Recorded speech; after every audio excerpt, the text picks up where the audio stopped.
Baik, sudah 2 orang ya. Ini coba kalau saya besarkan, oke. Oke, baik teman-teman. Mungkin slide yang saya tampilkan agak sedikit berbeda dengan yang Anda pegang barangkali nanti ya. Cuma di sini hanya saya bagi menjadi pertemuan keempat dan kelima. Sementara slide yang Anda pegang adalah slide yang langsung untuk pertemuan 4 dan 5 itu saja. Pada dasarnya nanti akan sama, tapi di sini saya batasi untuk penyampaian saya hari ini, kemudian minggu depan baru akan saya sampaikan slide untuk pertemuan ke-5 gitu ya. Dan mungkin cara menyajikan slide saya juga agak berbeda. Jadi terserah Anda lebih mudah yang mana, nanti silahkan digunakan. Pada intinya isinya sama gitu ya, intinya sama. Hari ini kita sudah mulai bermain-main dengan jurnal standar gitu ya. Ini kayaknya kalau udah jurnal itu saya banget gitu ya, jurnal standar gitu. Senang daripada pertemuan 1, 2, dan 3 yang kita diskusi terkait dengan teori. Hari ini kita sudah masuk ke teknis dari akuntansinya, seperti itu. Apa saja akan kita bahas hari ini? Ini terkait dengan kaidah penjurnalan. Ini sudah kita bahas sebelumnya sebenarnya, nanti kita overview sebentar. Kemudian kita mulai masuk ke jurnal-jurnal. Ini jurnal yang akan kita bahas hari ini. Pertama adalah jurnal standar. Suara saya jelas, saudara? Memastikan? Karena Jelas, Bu. agak dihemat. Suaranya agak dihemat gitu ya. Putus, Bu. Oh, putus-putus. Mbak, kalau putus-putus silahkan dimatikan videonya. Nanti kalau pas kita mau ambil untuk presensi dinyalakan. Ya, Gitu ya. terima kasih, Bu. Nanti kalau di saya juga jelek, saya akan matikan video saya. Karena tadi juga sempat jelek gitu ya. Jadi sepanjang rapat juga saya off cam gitu ya. Tapi minta izin dulu. Sebenarnya sih kalau memang terkendala jaringan boleh, tapi etikanya adalah minta izin dulu, nggak apa-apa. Asal jangan off cam kemudian dijadikan alasan, karena emang kemarin yaitu tidak akan ada asap kalau tidak ada api gitu ya. Anda masuk Zoom tapi Anda bisa ke pasar dan Anda terlalu jujur, itu aja sih. Saya juga kaget kalau ada mahasiswa yang jujur. Di satu sisi dia percaya dengan saya gitu ya, tapi di sisi lain kok ya begitu gitu ya. Saya panggil-panggil nggak datang gitu kan. Ini yang di kelas saya ya, nggak datang, ternyata pas datang, Bu maaf Bu, tadi saya jemput ibu saya dulu ke pasar. Innalillahi gitu ya. Terlalu jujur gitu ya, terlalu jujur. Oke, tadi jurnal standar yang pertama, kemudian yang kedua adalah pendapatan, yang keempat belanja, beban, koreksi pendapatan dan belanja. Nah, saya batasi sampai di sini dulu untuk pembahasan kita di pertemuan keempat. Nanti di pertemuan berikutnya di kelima, yang mungkin Anda sudah sempat baca, ada aset di sana, ada hutang di sana, ada ekuitas di sana. Tapi itu untuk minggu depan. Hari ini kita sampai di sini dulu. Seperti itu. Atau mau semuanya hari ini, saudara? Nanti Abi yang saya suruh jelasin, tapi ya suara saya habis gitu ya. Oke, saya masuk ke ini slide saya minggu lalu ya. Jadi terkait dengan bagaimana pencatatan kita agak sedikit berbeda dengan di akuntansi komersil, tapi sama dengan di akuntansi pemerintah pusat yang sudah Anda pelajari, bahwa ada 2 jurnal yang harus kita buat di sini. Standar akuntansi keuangan atau akrual kemarin di mana? Di akuntansi pemerintah pusat, kemudian SAPA ini kemarin kita sebut sebagai KAS gitu ya, jurnal KAS gitu, itu adalah SAPA. Untuk di Pemda hanya berbeda penamaan saja. Intinya yang sak ini adalah bagaimana kita menyajikan LO, beban, aset, kewajiban, dan ekuitas. Sehingga nanti muncul 2 akun resiprok di sini. Minggu lalu sudah kita bahas. Sementara SAPA muncul karena kita harus menyusun LRA. Jadi di sini dasar pencatatannya adalah menggunakan dasar KAS. Nanti akan muncul akun penyeimbang, sering banget ini nanti kita gunakan estimasi perubahan SAL, akan sering kita gunakan. Kemudian di sini laporan keuangannya, sistem akuntansi keuangan menghasilkan LO, LPI neraca, sementara SAPA menghasilkan LRA. Seperti itu. Ini sudah kita bahas di pertemuan sebelumnya. Nah, kita masuk langsung ke jurnal standarnya. Nah, ini yang kalau gini saya sedikit ketutup. Nah, untuk jurnal standar di sini, atau sebentar, ini kayaknya bisa saya geser.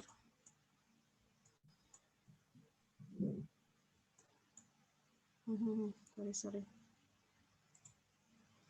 jadi begini.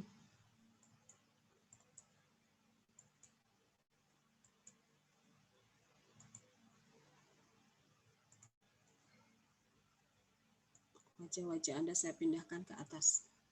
Semoga tidak nutupin jurnal gitu ya. Kalau ke atas itu kok nggak bisa dikecilin ya. Kalau di pinggir masih agak bisa saya sembunyikan ke samping gitu. Kalau di atas nggak bisa. Oh, Mas Abi, udah full ya Mas ya? Kayaknya sudah lengkap ya. Oke, teman-teman saya stop sebentar. Kita coba ambil untuk presensi dulu.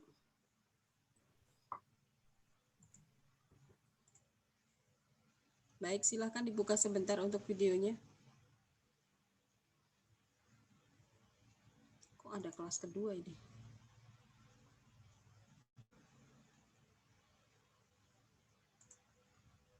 Bukannya biasanya cuma satu layar ya? Kenapa di saya jadi muncul dua layar ya? Oke, bisa. Ini satu layar kan? Oke, sudah semuanya. Saya ambil sebentar.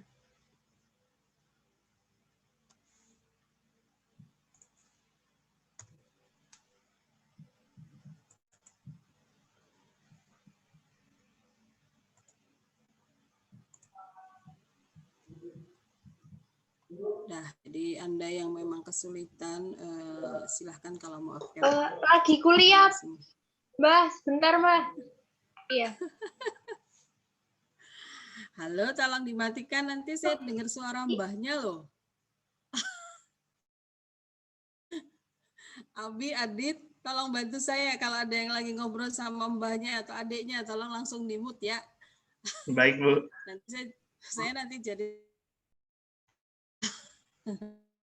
Oke, enggak Mbak Guyon, Mbak Wakfira, silahkan lebih baik menyahut jawaban panggilan orang tua gitu ya, itu lebih utama tentunya. Oke, saya share kembali. Ini pasti Mbak Wakfira minta maaf gitu ya, nggak perlu minta maaf, nggak ada yang salah gitu ya. Oh nggak minta maaf kok. Nggak ada yang salah, cuma lucu aja, nggak apa-apa. Itu kalau di kelas membangunkan kelas yang setengah tidur gitu ya Inah ya. Biasanya saya suka membuat celetukan-celetukan kalau sudah mulai ada yang kelihatan ngantuk. Kalau di sini nggak kelihatan ngantuknya, apalagi Abi nih, gelap banget kau Mas Abi. Agak backlight ya, agak backlight. Oke, tadi sampai sini sudah. Nah, kita mulai yang pertama terkait dengan jurnal standarnya. Saya lebih suka begini ya. Ini terlalu kecil nggak teman-teman? Enggak lah ya kalau untuk ukuran layar ya. Ada yang pakai handphone ini kuliahnya? Ada yang handphone saudara? Berat kalau pakai handphone, saya udah nggak kuat kalau harus nge-zoom pakai handphone gitu ya, kecil tulisannya. Baik, untuk jurnal standar seperti halnya di Akkompus dulu, ini adalah jurnal anggaran sifatnya opsional, dicatat pada subsistem akuntansi SAPA. Kenapa sifatnya opsional? Sebenarnya di SIMDA-nya itu sudah muncul, sudah dimasukkan gitu ya oleh PPKD. Jadi sifatnya adalah opsional. Untuk sekedar kita tahu bahwa ini jurnal ini ada loh. Jurnal ini ada, tapi sebagai SKPD dengan sistem yang sekarang ini sudah langsung dimasukkan jurnalnya oleh PPKD. Jadi SKPD tidak perlu sebenarnya. Tapi dalam teorinya sebenarnya tetap harus membuat jurnal ini. Tidak membuat karena SIMDA saja gitu ya. Jadi jurnalnya adalah estimasi pendapatan, berapa pendapatan yang diestimasikan akan diterima di tahun tersebut. Kemudian ada apropriasi belanja, berapa belanja diperkirakan. Selisihnya nanti ke estimasi perubahan SAL. Di sini dicontoh adalah estimasi perubahan SAL ada di sebelah debit ya, ada di sebelah debit. Artinya apa di sini? Belanjanya lebih besar gitu kan ya, atau defisit gitu ya. Akun estimasi SAL dicatat di sisi debit apabila anggaran SKPD menunjukkan jumlah defisit. Apa itu defisit? Total jumlah anggaran lebih kecil, anggaran pendapatan lebih kecil daripada jumlah anggaran belanja. Kalau misalnya ternyata anggaran pendapatannya lebih besar, ya berarti estimasi SAL-nya nanti akan berada di sebelah kredit. Ini adalah akun penyeimbang. Di kedua dijelaskan ya. Demikian sebaliknya, jika anggaran SKPD menunjukkan jumlah surplus, akun estimasi perubahan SAL dicatat di sebelah kredit. Seperti itu. Jadi sifatnya bisa diribet, bisa dikredit untuk estimasi perubahan sal. Ini jurnal SAPA ya, jurnal SAPA atau jurnal kas. Suara saya mulai nggak jelas, sudah saya matikan video saya kalau nggak jelas. Kalau nggak jelas diinfokan ke saya, nanti saya matikan video saya. Mending suara saya kedengeran daripada wajah saya yang kelihatan. Nah, ini yang juga sudah kita bahas di pertemuan sebelumnya terkait dengan alokasi APBD. Saya langsung memasukkan dari Permendagri 77. Kalau di slide saudara masih menggunakan yang lama. Masih ada belanja langsung dan belanja tidak langsung. Jadi di slide ini langsung saya sesuaikan dengan Permendagri 77. Ini sudah dibahas di slide sebelumnya juga. Jadi di mana pendapatannya ada PAD kalau untuk SKPD, kemudian belanjanya ada operasi, ada modal gitu ya. Sementara di PPKD ini yang akan kita bahas nanti setelah UTS gitu ya. Kita sekarang fokus di SKPD. Ada pendapatan transfer, ada belanjanya, ada operasi, ada tak terduga, ada transfer. Kemudian di sini yang jelas berbeda dengan SKPD adalah ada terkait dengan pembiayaan, penerimaan maupun pengeluaran. Ini slide saya terdahulu. Hanya mengingatkan kembali saja. Kita akan bahas di kolom yang sebelah kiri ini ya. Sebelah kanan nanti setelah UTS.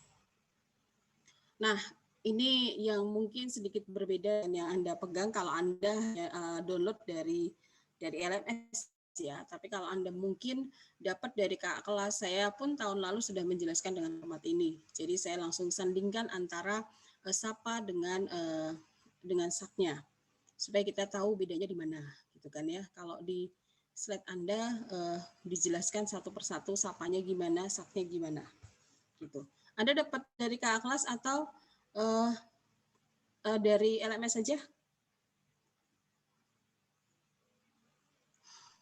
Dari LMS, Bu.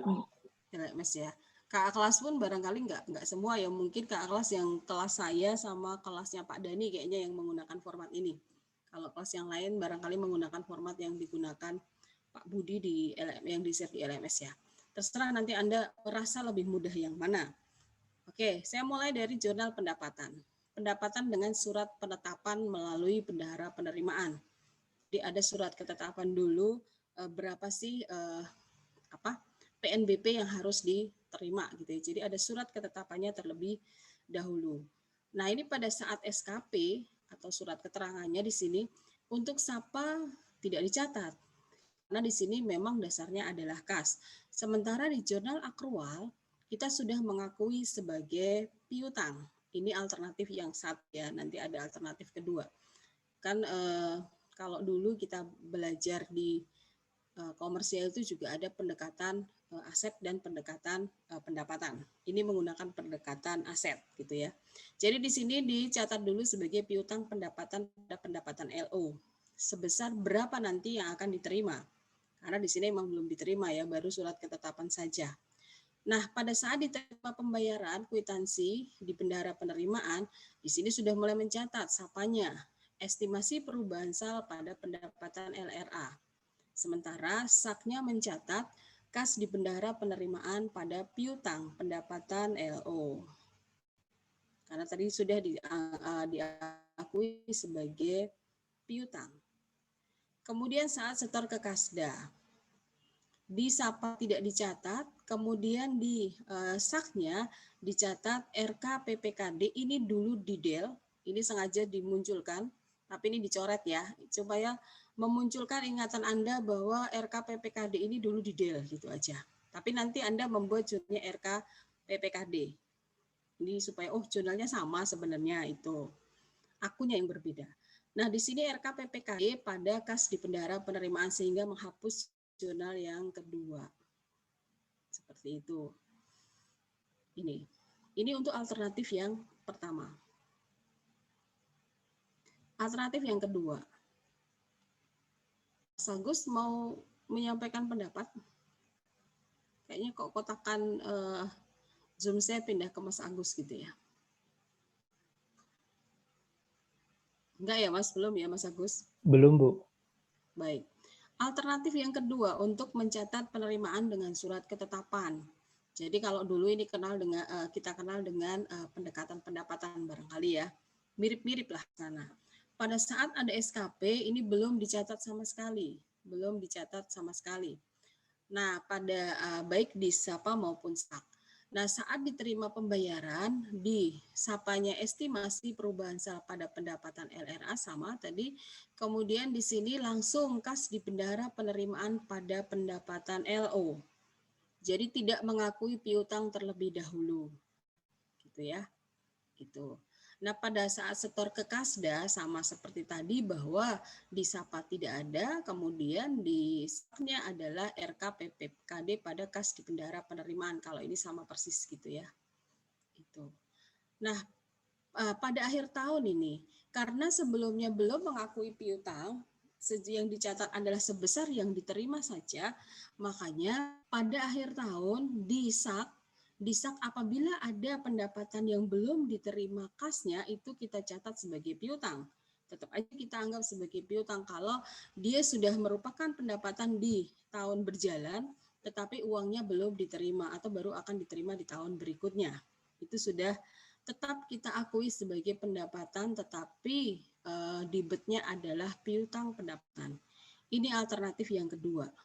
Yang pertama tadi dari awal mengakui sebagai piutang, yang kedua di sini piutang baru diakui pada akhir tahun.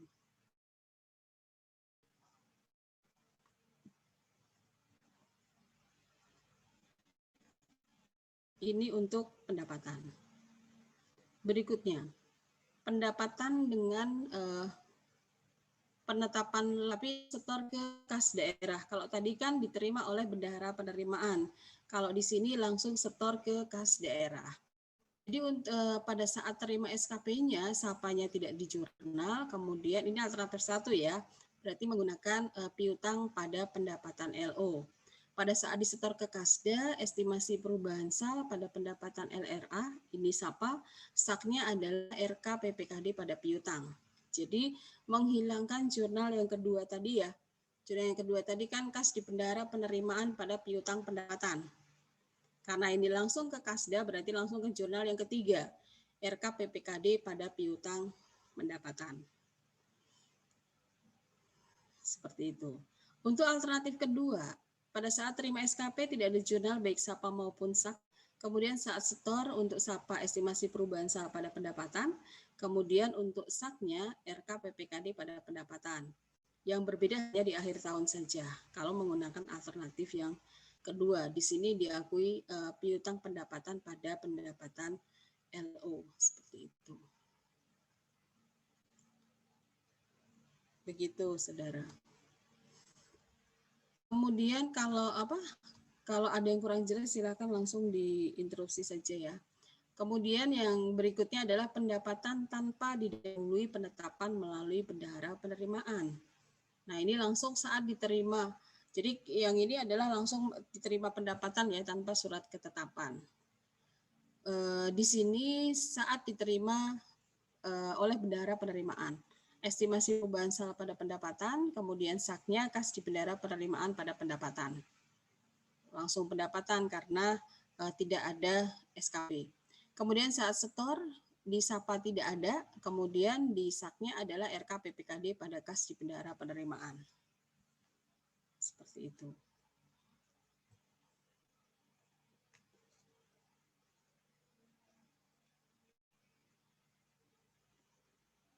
Ini adalah pendapatan tanpa SKP tapi langsung di-store ke Kasda. Jurnalnya hanya satu, saat di-store ke Kasda berarti estimasi perubahan SAL pada pendapatan, kemudian SAK-nya adalah RKPPKD pada pendapatan LO. Seperti itu. Gimana saudara, enak baca SAPA dulu, SAK, atau saya sandingkan seperti ini?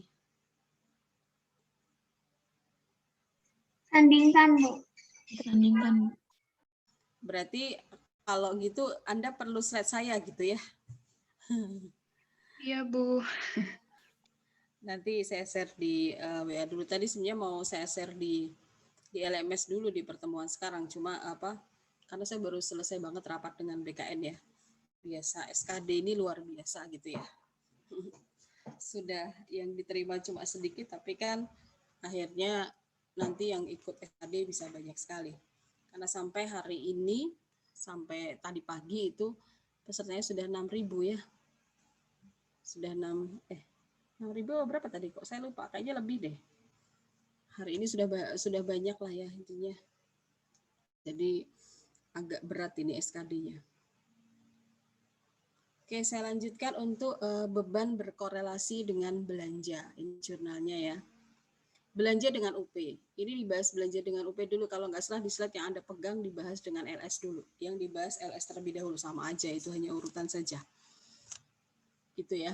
Jadi pada saat belanja dengan UP, pertama adalah saat menerima UP, GU, TU gitu ya. Di sini adalah untuk SAPA tidak ada jurnal. Kemudian untuk SAK-nya ini ada kas di bendahara pengeluaran pada RK PPKD. Tentunya dulu ini adalah dikel gitu ya, RK PPKD. Kemudian saat belanja, SAPA-nya belum mencatat, SAK-nya juga belum mencatat pada saat belanja. Saat daftar nominatif diotorisasi oleh PA KPA. Nah, ini yang membedakan antara pemerintah pusat dengan pemerintah daerah. Kalau dulu di pemerintah pusat, untuk belanja dari UP itu baru dicatat kapan, saudara?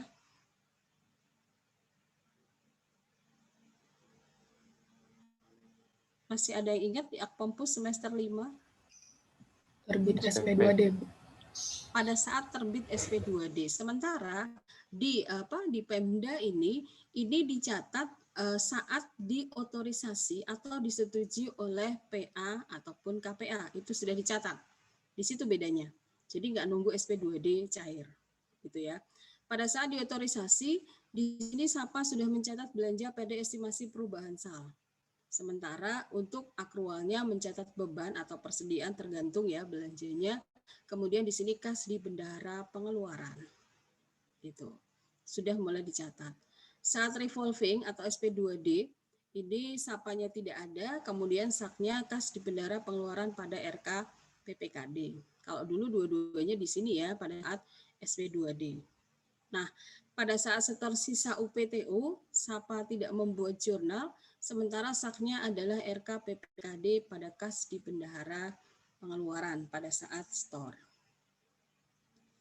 Sama kalau ini tinggal akunnya aja yang kemudian disesuaikan.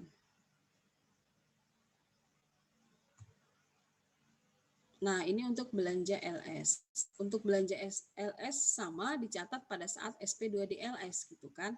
Nah, itu ada keterangan bila sebelumnya ada dokumen misalnya dengan terdapat PAST. Nah, untuk SP2D LS ini SAPA-nya kita catat belanja pada estimasi perubahan sal. Kemudian SAK-nya beban ataupun persediaan tergantung nanti belanjanya apa pada RK PPKD karena yang bayar kan langsung PPKD ini. Gitu. Aduh, saya keluarin, saya stop ini dulu ya. Saya stop WA saya. Nanti kerekam sama Mas Adit dan dikeluarkan saja.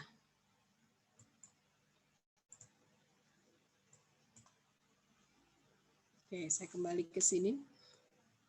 Hati-hati dibaca keterangannya untuk jurnal belanja beban UP maupun LS. Jurnal berlaku untuk beban yang terbentuk dari transaksi kas ataupun belanja. Jadi ada pembayaran di sini ya.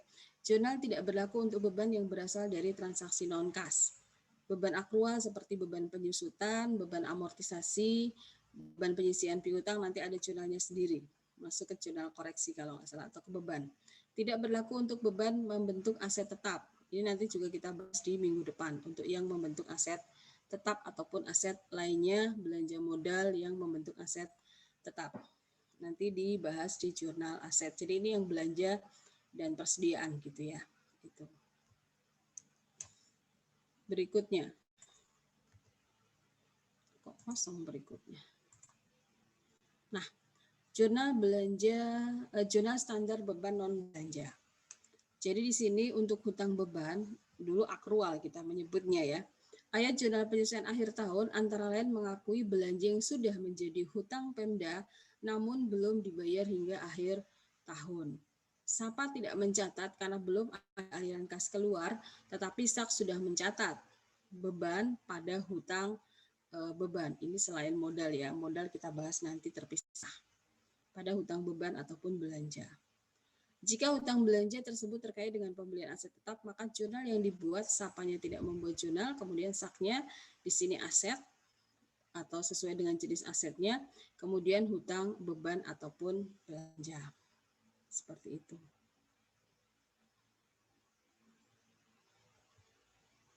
Ini untuk beban dibayar di muka. Ayat jurnal penyesuaian akhir tahun antara lain untuk mengakui belanja yang masih jadi hak Pemda. Contoh, sewa dibayar di muka untuk jangka waktu lebih dari 1 tahun anggaran. Sapanya tidak mencatat, untuk Saknya mencatat beban dibayar di muka pada beban. Itu ya. Jadi karena ini kenapa kita membuat jurnal ini? Karena awalnya diakui sebagai beban. Makanya ketika akhir tahun ada bagian yang belum menjadi beban atau belum diambil manfaatnya, kita alokasikan ke beban dibayar di muka sebagai bagian dari. Di sini asumsinya awalnya kita mencatat dengan pendekatan beban. Itu ya, dengan pendekatan beban. Nah, ini untuk persediaan. Misalkan menggunakan metode periodik, maka di akhir tahun dilakukan penyesuaian. Pembelian persediaan misalkan menggunakan pendekatan beban ya. Jadi beban persediaan ini belanja pada estimasi perubahan SAL, kemudian Saknya beban persediaan kas di bendahara pengeluaran atau RK PPKD. Ini kalau menggunakan pendekatan beban. Kemudian akhir tahun diketahui masih terdapat persediaan. Bagaimana jurnalnya? Sapanya tidak ada, kemudian Saknya adalah persediaan pada beban persediaan. Ini tadi kembali kalau menggunakan pendekatan beban. Kalau menggunakan pendekatan aset gimana saudara? Jurnal pada saat pembelian gimana? Jurnal pada akhir tahun gimana? Kalau menggunakan pendekatan aset. Ada yang mau menjawab? Memberikan pendapatnya gimana kalau menggunakan pendekatan aset? Mana saudara, silahkan. Sama ini dengan Akompus. Silahkan. Ini memang sengaja nggak kita buat jurnalnya gimana ya, biar mahasiswa menganalogikan sendiri kalau menggunakan pendekatan aset kira-kira jurnalnya gimana. Siapa yang mau coba? Izin, Bu. Riki silahkan. Ketika pembelian persediaan pada kas pada RKPPKD jika akhir tahun RKPPKD itu kalau LS ya saudara, ada beban iya. Oh, jadinya persediaan pada kas di bandara pengeluaran. Ketika akhir tahun kalau masih ada, berarti kan dibayar di muka ya, Bu?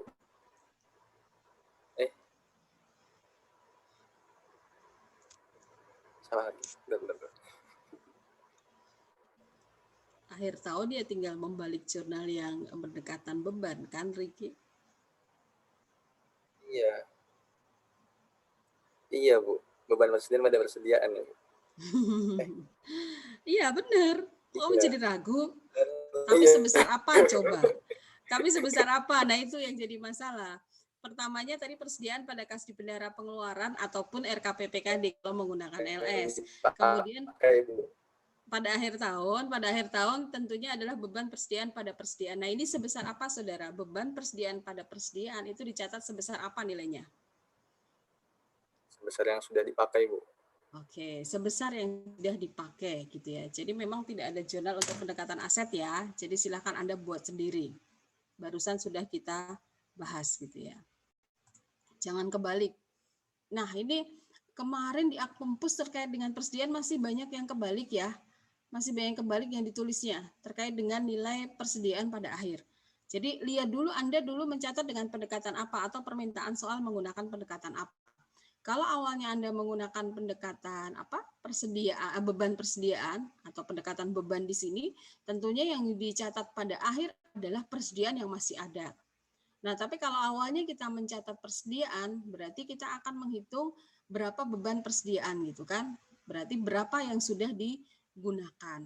Itu hati-hati. Kemarin sih di kelas saya masih ada beberapa yang kemudian salah mencantumkan nilainya. Mungkin di kelas ini tidak ya, itu di kelas saya saja gitu ya. Yang masih ada beberapa mahasiswa salah mencantumkan nilai dari persediaan karena perbedaan pendekatan itu. Kalau tidak disebutkan, saya sih menyerahkan kepada mahasiswa ya mau menggunakan pendekatan yang mana. Tapi konsisten tadi, di atas menggunakan pendekatan beban lah, di bawahnya nanti penyesuaiannya seperti apa. Itu jangan bingung. Pertamanya mengerjakan sendiri menggunakan pendekatan beban, kemudian yang kedua karena bingung penyesuaiannya seperti apa, nanya temannya gitu ya. Tanpa nanya temannya awalnya mencatat seperti apa. Gitu kan. Kok saya memberikan ide nanya sama temannya ya. Kerjasama boleh, tapi integritas harus tegakkan gitu ya. Jadi gimana dong? Baik, untuk beban penyisian piutang tak tertagih.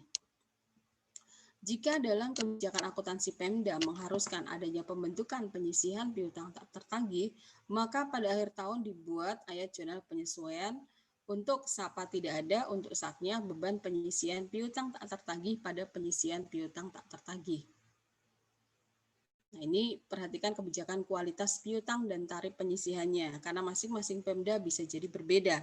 Bahkan ada Pemda yang di sistem akuntansi Pemdanya itu tidak membuat penyisihan piutang. Makanya dikatakan jika ada kebijakan akuntansi Pemda mengharuskan adanya pembentukan penyisihan piutang. Sampai dengan saat ini masih dibebaskan ya. Jadi kita lihat bagaimana peraturan di Pemda tersebut. Ya kalau di soal tinggal lihat diminta apa tidak membuat penyisihan seperti itu ya. Itu. Kemudian jika sebuah piutang dihapuskan, SAPA-nya tidak ada jurnal, kemudian di SAK-nya adalah penyisihan piutang tak tertagih pada beban kerugian piutang tak tertagih, kemudian pada piutangnya. Ini kalau apa itu kok ada beban kerugian piutang tak tertagih jika apa? Jika nilai piutang yang dihapuskan lebih besar daripada nilai penyisihan piutang tak tertagih, maka selisihnya dicatat langsung ke beban. Gitu ya. Kalau misalnya sudah mencukupi penyisihan ya cuma penyisihan pada piutang. Gitu kan? Kalau misalnya memang tidak ada penyisihan terlebih dahulu berarti pada saat piutangnya dihapuskan langsung beban kerugian pada piutang. Itu Anda sudah paham kayaknya. Tinggal memunculkan kembali memori Anda terkait dengan Akumpus maupun akuntansi komersial. Gitu ya. Ini sudah Anda pelajari juga. Nah, ini beban penyusunan aset tetap. Aset tetapnya sendiri kita bahas nanti minggu depan, tapi untuk beban penyusunannya kita bahas sekarang. Jurnalnya Anda juga sudah familiar, SAPA tidak berpengaruh karena tidak melibatkan kas, sementara untuk SAK-nya adalah beban penyusutan aset tetap pada akumulasi penyusutan aset tetap. Kembali lagi pesannya, perhatikan kebijakan umur manfaat dari aset tetap. Seperti itu. Berikutnya untuk beban amortisasi, tidak jauh berbeda dengan dengan penyusutan ya. Ini adalah untuk mengakui amortisasi aset tak berwujud dilakukan dengan membuat ayat jurnal penyesuaian di akhir tahun. SAPA tidak ada, SAK-nya adalah beban amortisasi aset tak berwujud pada akumulasi amortisasi aset tak berwujud. Perhatikan kebijakan umurnya juga. Di soal sudah ada gitu ya, kalau ini sudah ada. Berikutnya, untuk koreksi kesalahan. Kesalahan adalah penyajian akun pos yang secara signifikan tidak sesuai dengan yang seharusnya, yang mempengaruhi laporan keuangan periode berjalan atau periode sebelumnya. Koreksi, tindakan pembetulan secara akuntansi agar akun pos yang tersaji dalam laporan keuangan entitas menjadi sesuai dengan yang seharusnya. Sifat kesalahan, di sini ada kesalahan tidak berulang atau kesalahan berulang dan sistemik. Persis ya seperti yang Akumpus dulu, persis. Entitas akuntansi dan atau entitas pelaporan wajib melaporkan koreksi atas kesalahan secara segera setelah diketahui. Dalam menyusun dan menyajikan laporan keuangan, entitas pelaporan harus melaporkan pengaruh kesalahan terhadap laporan keuangan yang disampaikan. Di calegnya dicantumkan di situ ya, bagaimana pengaruhnya sehingga tidak menyesatkan informasinya.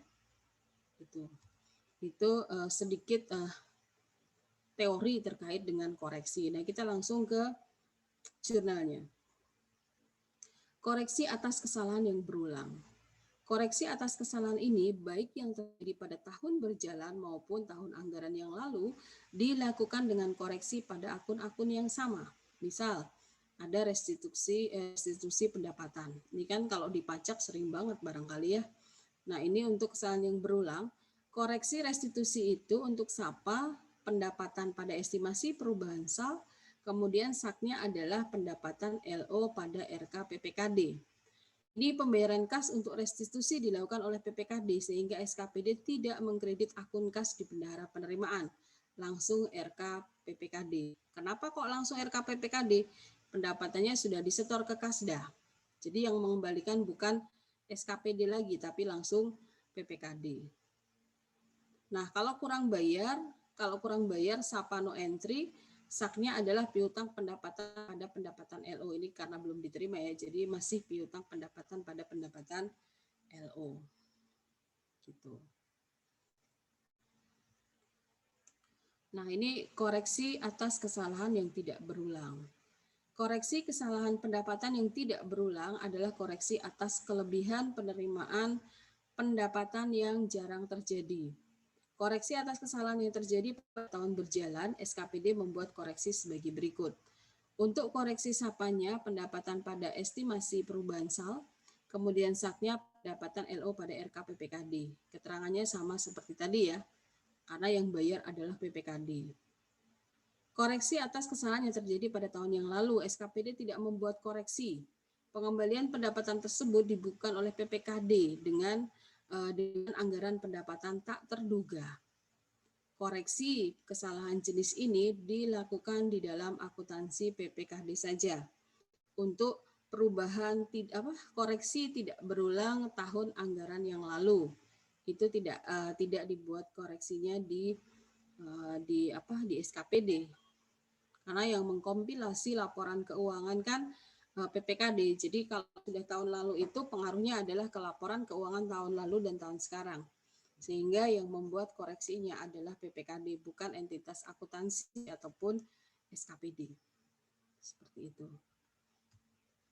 Nah, ini untuk koreksi kesalahan belanja beban. Koreksi tipe 1, koreksi atas kesalahan yang terjadi pada tahun berjalan. Koreksinya adalah SAPA, estimasi perubahan SAL pada belanja, kemudian SAK-nya RK PPKD pada beban. Sebesar kelebihan belanja yang disetorkan kembali ke Kasda. Ini kelebihan belanja gitu ya. Kemudian koreksi kesalahan belanja tipe 2. Ini koreksi atas kesalahan tahun yang lalu namun LK tahun yang bersangkutan telah diterbitkan. Jadi koreksinya untuk SAPA estimasi perubahan SAL lain-lain pendapatan PAD di LRA. Kemudian SAK-nya adalah RK PPKD lain-lain pendapatan PAD. Jadi kalau koreksi belanjanya ini adalah dari tahun sebelumnya, bukan mengurangi belanjanya lagi, tapi masuk sebagai lain-lain pendapatan. Seperti itu. Kayaknya slide saya nggak banyak deh. Oke. Itu kan sudah selesai malah. Cuma 23 slide karena kembali lagi ini jurnal jadi Anda akan latihan setelah ini. Silahkan kalau ada pertanyaan dulu sebelum kita masuk ke soal. Silahkan kalau ada yang mau ditanyakan terkait dengan jurnal pendapatan beban dan koreksi pendapatan beban. Baru itu yang kita bahas, gitu ya. Aman? Jelas semua? Bu, izin bertanya, Bu. Silakan Mbak Sari. Ini Bu yang di bagian revolving UPG UTU. Kayaknya awal banget itu ya. Setelah Iya, Bu. pendapatan. Nah, di sini. Nah, yang ini Bu saya mau tanyakan, pada saat menerima kan di SAK-nya kas di bendara pengeluaran pada RKPPKD. Kemudian pada saat revolving kas di bendara penerimaan pada RKPPKD. Nah, akun RKPPKD-nya ini apakah akan bertambah gitu Bu? Misal pada saat penerimaan UP-nya 50 juta, kemudian pada saat revolving 30 juta Bu, maka apakah awalnya akun RKPPKD itu 50 juta, kemudian ditambah 30 juta jadi 80 juta atau gimana Bu? Oke, saya coba coret-coretan ya.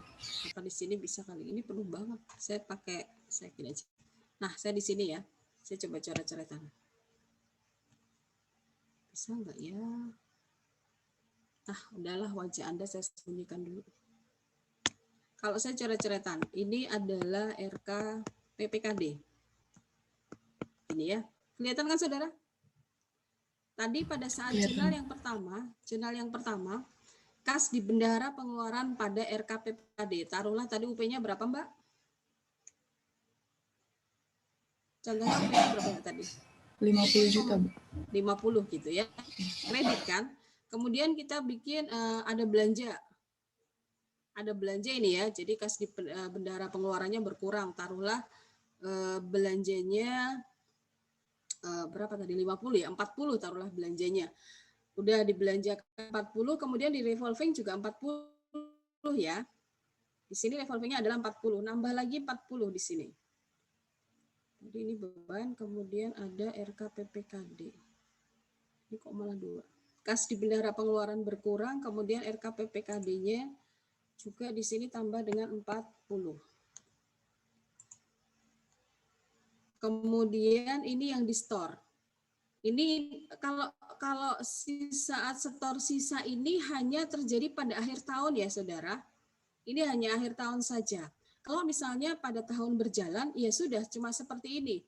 Pertamanya 50, kemudian revolving lagi 40, tetapi nanti pada saat akhir tahun, karena di sini cuma 40 dan masih ada saldo 10 lagi di sini, berarti 10-nya itu yang harus kita setor ke kas negara.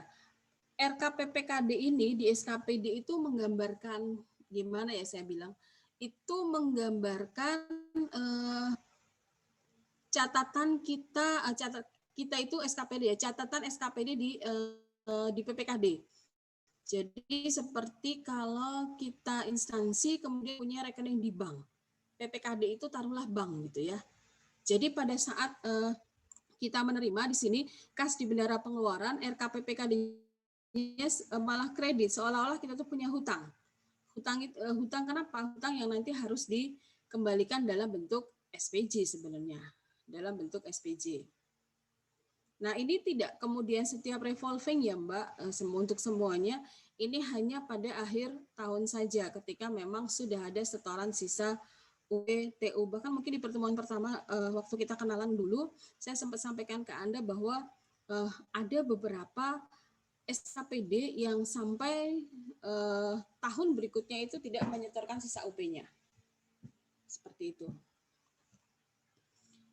Menjawab nggak Mbak Sari? Iya Bu, jadinya kan kalau dilihat dari coretan Bu kan artinya nggak balance gitu Bu, yang 190, 110. Jadi memang normalnya seperti itu ya Bu?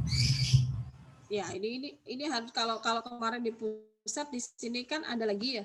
Coba cek saudara, siapa tahu saya salah di mungkin di catatannya Anda. Kalau nggak salah sih memang jurnal yang dibuat di sistem akuntansi Pemdanya hanya seperti ini. Mungkin ada yang pernah baca yang lain? Saya lihat di modul kayak gitu juga sih Bu. Sama ya. Nanti RKPPKD ini kan kita sesuaikan pada akhir periode. Akan masuk ke dia ke estimasi perubahan sal itu. Gitu ya. Jadi di sini kalau disapanya kan sebenarnya sudah ada estimasi perubahan sal. Kalau di sini kas di bendahara pengeluaran saja, sementara disapanya itu sudah mencatat estimasi perubahan sal. Ini nanti yang akan kita perhitungkan juga di akhir. Nanti kita bahaslah pada saat kita membuat laporan keuangan ya di akhir. Ini saya hapus saja. Seperti itu. Semoga tidak membuat Mbak Sari tambah bingung gitu ya.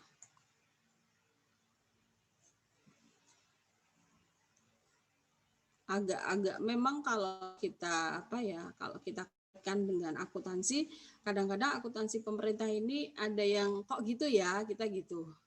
Ada yang tidak, cuma memang ya di standar akuntansinya masih seperti itu. Gitu. Malah udah lebih baik yang Pemda daripada yang pusat sebenarnya. Terkait dengan penyisihan tadi, kalau kemarin di pusat Anda mungkin agak bingung kan, ada penyisihan tapi di sebelah debit saldonya. Gitu ya. Kalau di sini kan tadi langsung ke beban kalau memang ada kekurangan. Sementara itu nanti mungkin dengan kita latihan terjawab apa yang tadi dikhawatirkan sama Mbak Sari. Terima kasih, Bu. Ada lagi?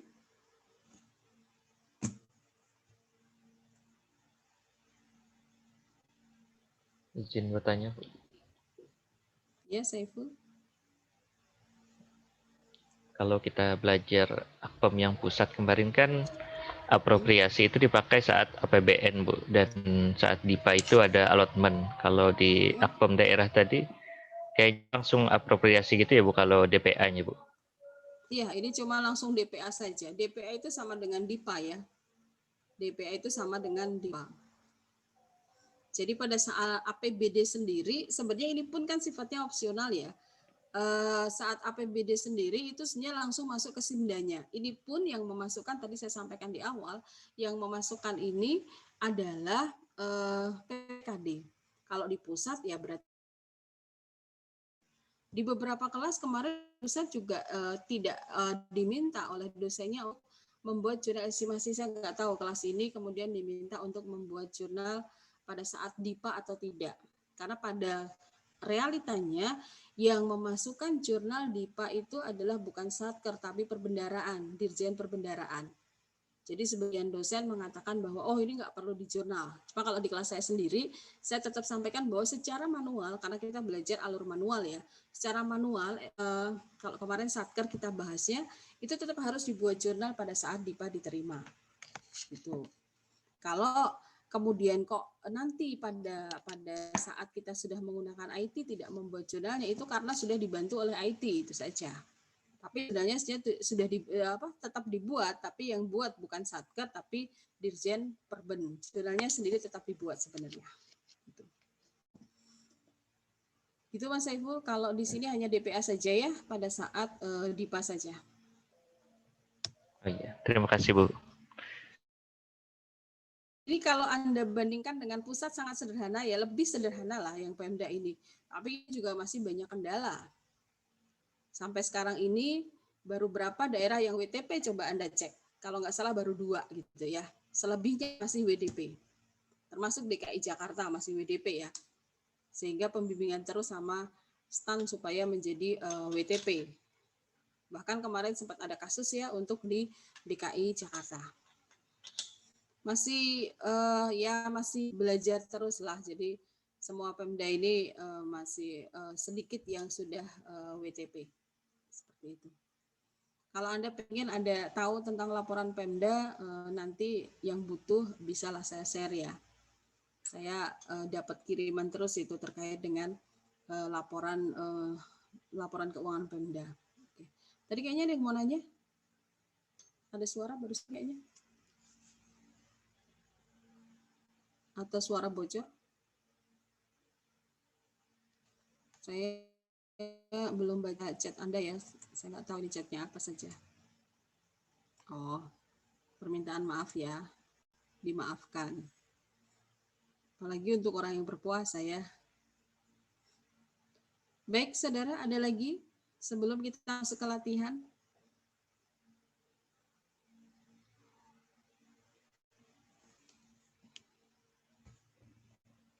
Kalau jurnal aman ya malah ya.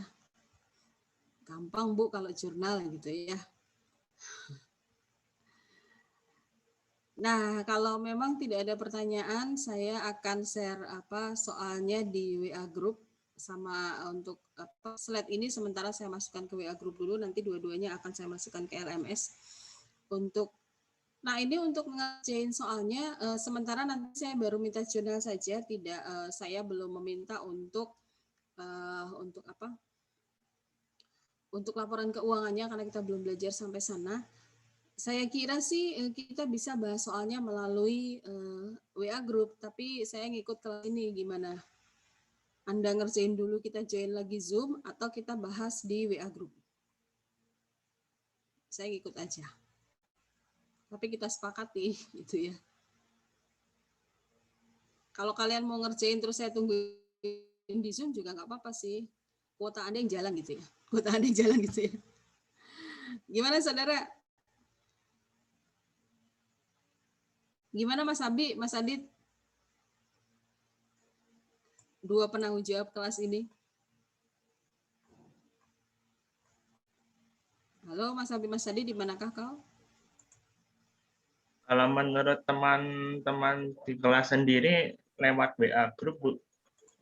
Oke, ini soalnya, sorry, ini kok jadi pengumuman yang saya share ke Anda. Belum saya buka ya. Ya sudah, kalau mau melalui WA group, soalnya sebentar lagi saya share, berarti untuk Zoom-nya saya end ya, saudara-saudara. Saya pastikan dulu bahwa presensi Anda sudah tersimpan oleh saya. Oke, sudah. Baik. Silakan nanti Anda kerjakan, boleh menggunakan komputer, Excel, atau apa, tapi terkait dengan jurnalnya saja. Jadi yang di Zoom saya end dan kita lanjutkan kuliah menggunakan WA Group. Sekiranya nanti sebelum waktu selesai kemudian Anda merasa bahwa kita harus kembali ke Zoom, kan kita bisa kembali lagi ya. Karena Zoom ini kita gunakan sampai dengan nanti jam 1. Tapi sia-sia kalau Anda mengerjakan soal, kemudian Zoom-nya juga tetap jalan. Menurut saya sih sia-sia gitu ya. Itu. Baik, saya end sementara, nanti lihat sikon apakah kita bahas menggunakan WA Group atau di sini saya mengikuti Anda saja. Saya end dulu ya saudara, soalnya saya share di WA Group. Terima kasih. Terima kasih, Bu.